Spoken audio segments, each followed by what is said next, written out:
Jane Austen, Thackeray, Bronte, Dickens, Shakespeare, the stories they wove were the places I dwelled in my head as a child and through college. So it was no big surprise that at the age of 30, I fell in love with a Brit. We had started out as long-distance friends. He was a sort of coworker. We worked for the same company in the same department. He was at a much higher level, and he was in England, and I was in California. We traded work policies, customer information, and office gossip. And at his invitation, I even went to England to speak at their partner conference. So I guess I caught his attention. Well, one February, he was coming to the States on a work trip. And he asked would I mind showing him the Napa Valley on the weekend. It was one of my favorite places, absolutely. Turned into, on that little ride, he confided that his marriage was falling apart. And we had a weekend that, let's just say, I wasn't expecting. And at the end of it, he invited me to go on a ski holiday the following month in France with he and a group of his buddies. Now, who could turn down an invitation like that? Of course I went, and it was fabulous. But I found myself really falling for this guy. So after skiing the French Alps, we returned to London, and he drops me at my hotel. It was a tearful goodbye, and then he went home. I was heading back to California the next morning, heartbroken, because this fairy tale I'd been living was over. Except the next morning, he unexpectedly showed up at my hotel, and he said that he'd gone home the night before, and he and his wife had talked it all out and decided, yeah, they actually were done. It was quite civil, actually, very British. And he asked would I come and live with him in London. Now, didn't I feel like I had just scored Mr. Darcy, swept off of my feet, all of my Anglophile fantasies from my English major background came into full expression. I was giddy at the prospect and feeling like I was finally getting where I was supposed to be in life. So it took about 2 months for us to prepare for my big move, and I spent that time just full of excitement and anticipation. I had been laid off from my job, so I sold most of my possessions. I put a few things in storage, and I shipped the rest on a slow boat to England. And finally, in May, with a lot of fanfare, I said goodbye to my friends and my family for what felt like it was going to be a really long time.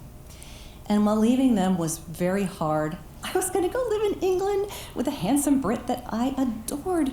My Becky Sharp moment was coming on until I arrived. And Ron brought me home to the family flat. And there in the corner of the living room was his pretty 12-year-old daughter, Angie, scowling and sulking because she wanted no part of me, and her mom packing boxes down the hall. And all of a sudden, I wanted to throw up because I realized that I had walked into someone else's life. His estranged wife, Ingrid, was a great beauty. She was half French and a dancer with a killer body. I was completely intimidated by her, and she was totally in control of the situation. Apparently, she had a lover of her own, and she was really looking forward to having her own flat, with Angie, of course, for which Ron was going to foot the bill. Angie also went to private school, and Ingrid didn't work. It's a really nice gig if you can get it in one of the most expensive cities in the world. Well, they moved out, Ron and I settled in, and I went about learning to adjust to life in a new country.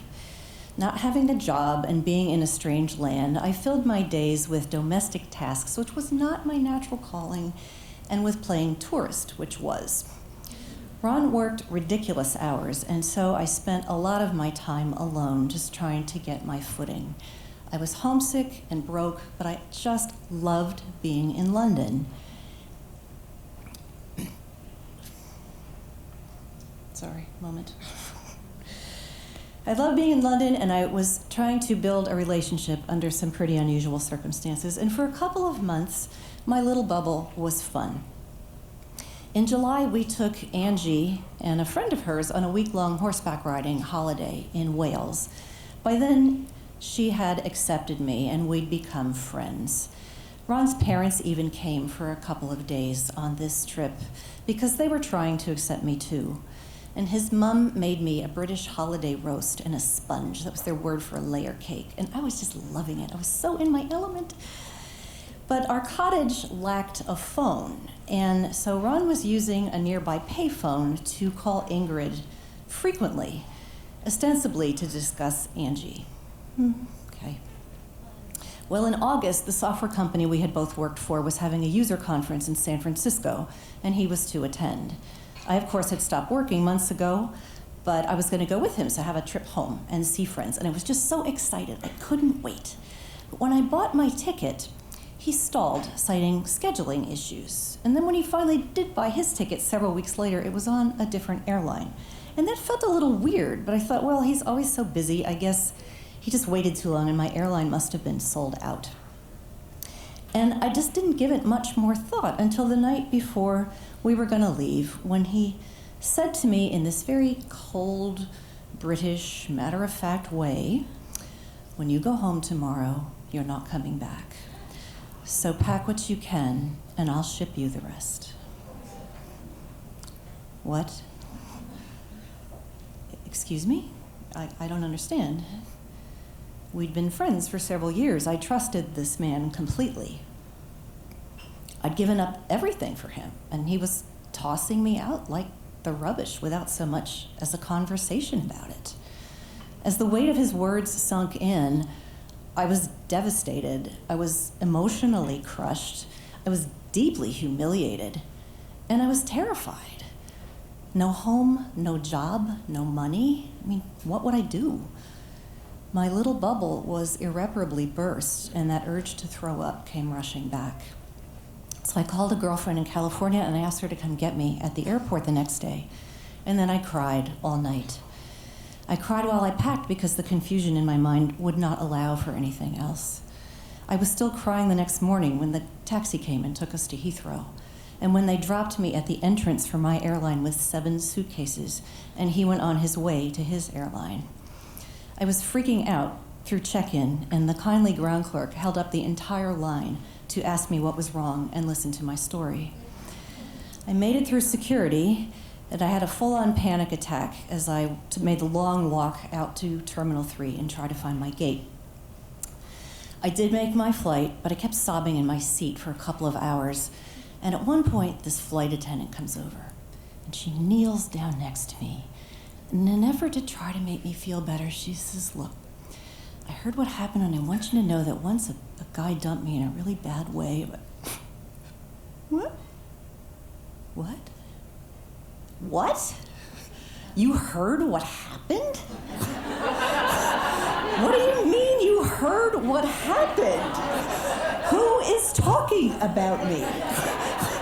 Is this galley conversation? Does everyone on this plane know my business? What do you mean you heard what happened? It was this bizarre Woody Allen moment in my life, and I just couldn't help but see the humor in it.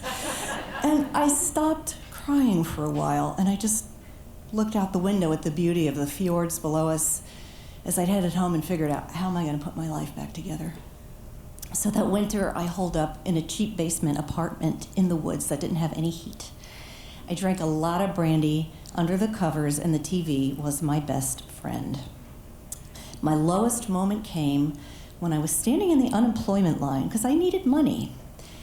And this creepy guy started hitting on me, and he actually asked if I had been in jail, because guess where he had been? The California winter rain brought a leak in the roof where I was living, and it formed a bubble in the wall under the paint, but I didn't know what it was. It got bigger as the weeks went by, and one day I just gave in to temptation and I poked it, and all this water gushed out.